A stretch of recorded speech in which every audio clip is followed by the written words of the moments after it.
पालवी उपली पालावर पिला वैद्य सुचनराव डोंगराच्या खाली निघाले. उतरोनी प्रथमी तळी बरं औषधी चूर्ण केल्या शिळी. बोला. रस घेवोनी तत्काळी शक्ती बिळी होतीला. वैद्य सुसेन राजाने पालावर पिला पर्वताच्या खाली आले. मोठी शिळा बघली, छोटा दगड घेतला, औषधी कच कुटल्या, वस्त्रगाळ केली, गिलासभर रस काढला, जखमेमध्ये टाकलं. सावध झाला काय पेशंट बघूता. रस घालिता सत्वर सावध नव्हेची स्वामित्र. सुसेन झाला चिंता दूर काही विचार स्फुरेना. वैद्य सुसेन राजाने औषधीचा रस काढून जखमेत टाकला. पेशंट सावध झाला नाही. असावधच राहिला पेशंट. वैद्य सुसेन राजाने बघितलं. वैद्य सुसेन राज म्हणतात, मी केलेला प्रयत्न फुकट वाया जायची वेळ आली.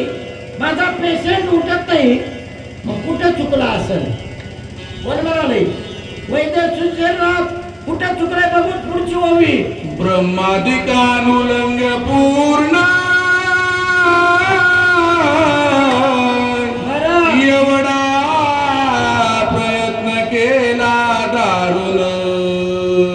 हो शेकी सावध लक्ष्मणा अद्यापि जाण होईना. जे ब्रह्मदेवाला काम होईना ते काम मी केलो आणि मी केल्यावर सुद्धा लक्ष्मण उठत कुठं चुकला असेल. वैद्य सुसेन राज जे आपलं कुठं चुकला त्याचा शोध लावू लागले. बोला. सुग्रीवादी कथा स्वामी रघुनाथा ऐकता.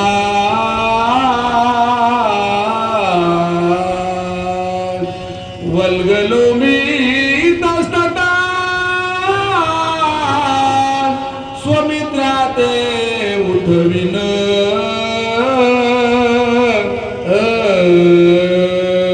वैद्य सुसेन राज म्हणतात, एक सेकंद वेळ द्या, एवढ्या सांगून देतो. एकदा सकाळी उठला, बरस करीत करीत करीत किचन मध्ये गेला. कोण नवाजीन घरचाच भाऊजी. मोठ्या मोठ्या गोष्टी फेकल्या.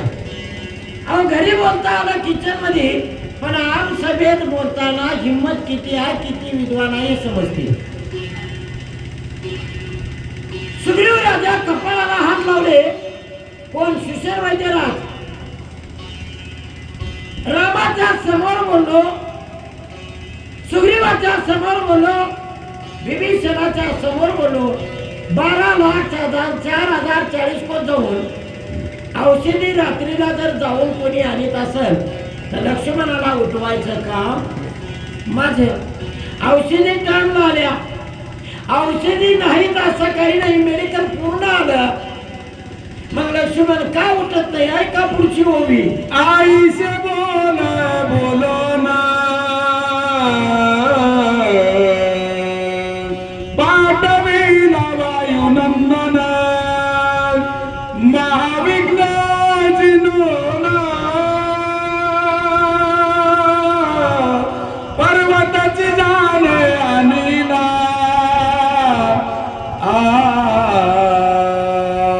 एवढ्यावर बोलतो अरुण बडे. डॉक्टर साहेब म्हणाले, मी लिहून दिलेलंच औषध आणलं असलं तर हे नवं म्हणणं होतो. मी लिहून दिलं त्याच्यापेक्षा गोदरेज खपाटच आणले उचलून. आता नाही म्हणायला जागा, वसत सांगून जातो. आपल्यावर आलेली चूक माणसं दुसऱ्यावर कशी ढकलता येईल एवढाच प्रयत्न करतात.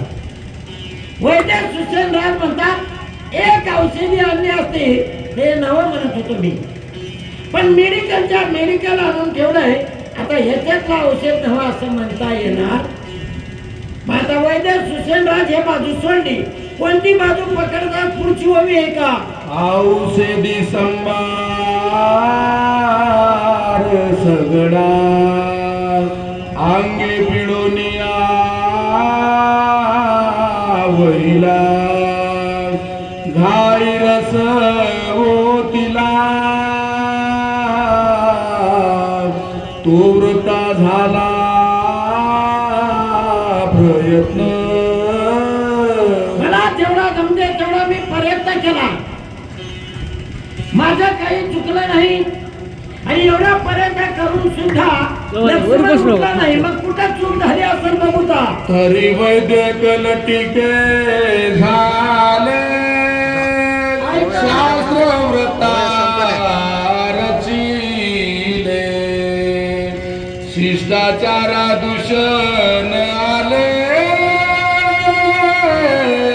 काय झाले मजन कळे. वैद्य लटिके झाले, वैद्य खोटा. वैद्य सुसेनराज म्हणतात का चिकित्सा नावाचं शास्त्र खोट का शिष्टाचार खोटा. वैद्य खोटा नाही, मी बरोबर क्रिया केली, मग लक्ष्मण उठला नाही. मग याच्यामध्ये दोषी कोण असेल अजून एक कोण बघूदा. नाही रसायन चुकले नाही धातुशी अंतर नाही पडिले नाही अनुमान चुकले नाही सांडिले क्रियेशी. अनुमान प्रमाण क्रिया बरोबर केली. तोड्याला माशाला गुंडाना मी सगळं पाणी घेतलं, रस घेतली, मी चांगली प्रक्रिया केली. मग गुन्हा का आला नाही? का गुन्हा आला नाही? अजून एक कोणी बघा. काय झाले तत्वता मजन कळे सर्वता बरं धाव पावगार गुणाता शास्त्र संमता स्वरक्षी. ऐकली काय ओळी सगळे ना. झालेली चूक कशी निपटून यायची ह्या ओळीमध्ये रामाचं नाव घेतलं. कोणा? वैद्य सुसेनराजांनी. हेच नाव पहिलं घेऊन पहिलं औषध जखमेत टाकताना घेतला असलं तर लक्ष्मण तवाच उठला असता. चूक झाली इथं. आता चूक कसली राहते ते सांगतो ऐका. एक ग्रस्त घरी जेव्हा बसल्यावर घरमालकीन जेव्हा वाढत असताना दोघांचं थोडस फिसकटलं. आणि फिसकटल्याच्या नंतर बाईला रागाला बाई त्या खोलीत आणि मालक ह्या खोलीत. भांडण काय नीट राहते काय? दोघं दोन्हीकडे काढून झोपले. बाईला सकाळी जल्दी उठावं लागते. आमचा बाबा किती वेळ झोपल. आमची माय भेगी उठली, चुलीला राग भराय गेली, इंच्यानं रांगी मारली. बाई ठण बोंबली. गडी केदोळी बोंबला, कोणीच ना. बाईचा आवाज ऐकला बरोबर गल्ली जमा होती. मालकाला वाटला, खडबडून उठला. आता काही माझं खरं नाही. रात्री भांडण झालं, पित्तळ उघडं पडते. उठला, गडबडीने गेला, डोक्यावर हात फिरवला. कोणाच्या? घरमालकिनीच्या. काय झालंय? काय झालंय? रात्री भांडणाचा राग एक, इथं चावलेला दोन. बाई नीट बोलते काय बघा. बाईवर भांडणच करायचं नाही. आणि भांडण जर झालं तर घरला यायचं नाही दिवसभर. तुम्ही म्हणा तुम्हाला भांडण करायची सवय हाय वाटा नाही म्हणतात. हाय. मग घरला जल्दी आला तर काय होते? भांडण सकाळी झाल्यावर 10 वाजता घरी या बरोबर येईल. घरची बाई नीट बोलणार. काय म्हणते? खापरं पडलेत म्हणते, भांडेला भांडे म्हणणार. असली भाषा वापरते. मग घरी यायचं नाही. घरी येण्या गेल्यावर काय परिणाम होते? 7 वर्षाचं बाहेर राहायचं. मग तेच बाई मुलाला जवळ बोलवते, सकाळपासून येईना गेलं रे, काही करून घ्यायचो आहे. फोन लावून बरोबर म्हणते आणि घरी आल्यावर नीट बोलते काय बघा तुम्ही. जाऊ द्या आता मी तेवढ्या फोन मध्ये जाईना. वैद्य राजाने विचार केला, मालकाने. पाटील उठले, पाटलीने दंड धरला, वैद्याच्या घरी नेला. वैद्याने मला काय झालं, हे चुकावला, बाजूला बस म्हणलं. पाटील बाजूला आणि पाटीलही बाजूला बसले. कांडी घेतली, कांडी दिली. पाटील घरी जा, या कांडीचा गंध काढा आणि जिथं इचू चावलंय तिथं हे गंध लावा. पाटलाला सांगलं वैद्यराजाने. पाटील पाटलींना घेऊन घरी घेऊन आले. खरपड धोंडा घेतला, कांडी घासली, वाटीभर गंध काढला. पाटलींना विचारलं, इंचू कुठं चावलाय? पाटलींना म्हणली चुलीत. वाटीभर गंध घेतला आणि चुलीला आली पाटा. चुकली यावर मग फेरा पडे. देवाचं नाव घेऊन औषध टाकलं असतं तर लक्ष्मण उठला असता. विसरल्या तयात थोडं झाली आणि याला म्हणावं. लक्ष्मण उठला नाही आणि वैद्य सुसेनाला बोलू लागले. तावावेश वायुनंदनी जो भक्ता माझी चुडामणी बोलता झाला हसोनी सुसेना लक्षोनी अनुवादे. हनुमंतराव हसले. बाळपणे ज्याच्या घरी माणूस मेलाय त्याच्या घरी मग आपल्यासारखं जाऊन हसल्यावर कस करते. राम रडालेत, वानर रडालेत, हनुमंतराव हसले. जाऊन हसल्याबरोबर वानर सगळे बघले. हनुमंतराव म्हणले, डॉक्टर साहेब किती वर्षापासून डॉक्टरकी करता, तुम्हाला डॉक्टरकीचा मेळ लागला नाही. उठा खुर्चीवर म्हणलं डॉक्टरला. खुर्चीवर उठीला डॉक्टरला. मारोतराव कंपाऊंडर होते आणि मारोतराव म्हणजे मी डॉक्टर होतो, तू आता कंपाऊंडर होईल. कोणाला म्हणलं? डॉक्टरला म्हणलं.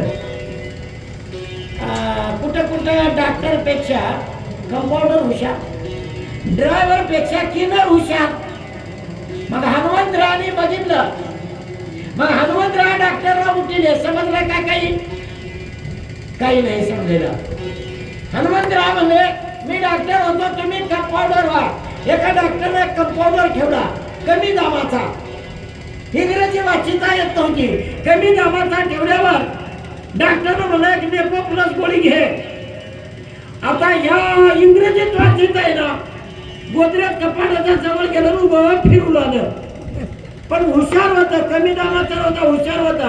अलमारी ढकली डॉक्टरच्या जवळ आणलं. डॉक्टरला म्हणलं, हे काय होय?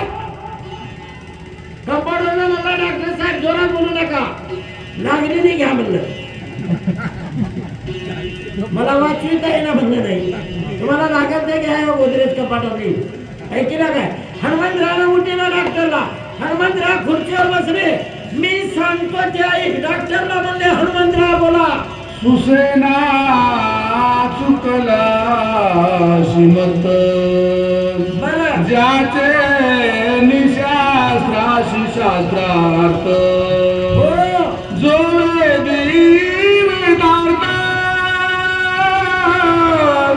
शिष्ट सनात ज्याचे 4 वेद 6 शास्त्र 18 पुराण ज्याची गर्जना करतात आणि त्या रामाला विसरला. मग तुला नाही, अजून कोणालाही लक्ष्मण उठत नाही. बोला. जेणे चिकित्सा पाळली गेली, जेणे शास्त्रे बुजाविली, पुराणे वार्त लागली, ज्याची चाली जाणवली.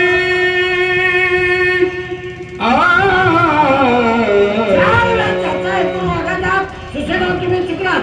हनुमंतराव शिष्य वैद्यराजाला बोलू लागले. त्या विसरून रघुनाथा स्वबुद्धी वैदेक करिता क्षीण पावलासी व्रता स्वकार्यहीन साधेची. हनुमंतराव म्हणले, शिष्याला तुम्ही जे प्रयत्न करायला ते वाया जाते प्रयत्न का ब्रह्मांड नायकाला विसरल्या म्हणून तुमचं काम होणार नाही. हनुमंतरायाने बोला उगवता दिनमनी चला हरपे तत्काळ रजनी नक्षत्र सचंद्र गगनी ठाकती होनी खजोत. लक्ष्मण का उठला नाही हनुमंतराय सांगू लागले वैद्याला. रात्रीला चांदण्या दिसतात आणि सूर्य